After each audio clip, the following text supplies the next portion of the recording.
వికారాబాద్ జిల్లా కొడంగల్లో సీఎం రేవంత్ రెడ్డి పర్యటన కొనసాగుతోంది. ఎస్ఐఆర్ పై పార్టీ నాయకులు అధికారులతో సీఎం సమీక్ష నిర్వహించారు. సర్వేలో ఎస్సీ ఎస్టీ మైనార్టీల ఓట్లను తొలగించడానికి వీల్లేదని అధికారులకు సీఎం రేవంత్ రెడ్డి స్పష్టమైన ఆదేశాలిచ్చారు. రాష్ట్రంలో ఉన్న ప్రతి పేదవాడికి న్యాయం చేసేలా తమ ప్రభుత్వం నిరంతరం కృషి చేస్తోందని తెలిపారు. అదే సమయంలో ప్రతిపక్షాలపై సీఎం తీవ్ర స్థాయిలో ధ్వజమెత్తారు. బీఆర్ఎస్ బీజేపీలు చేసిన తప్పులను ప్రశ్నిస్తున్నందుకే తనపై కుట్రలు చేస్తున్నారని ఆరోపించారు.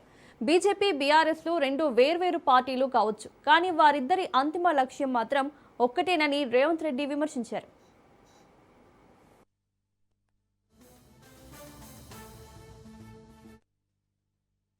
పేర్లు వేరుండొచ్చు, బీఆర్ఎస్ బీజేపీ, కానీ వాళ్ళ లక్ష్యం ఒక్కటే.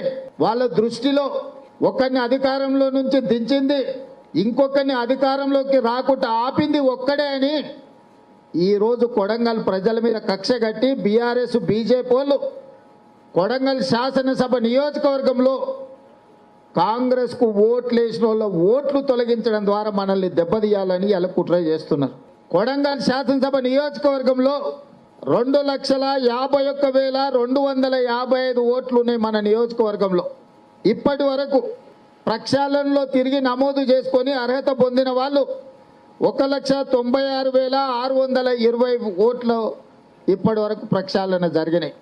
నమోదు చేసుకోకుండా మిగిలిపోయిన ఓట్లు 54,635 ఓట్లు ఇప్పటి వరకు తిరిగి నమోదు చేసుకోలే.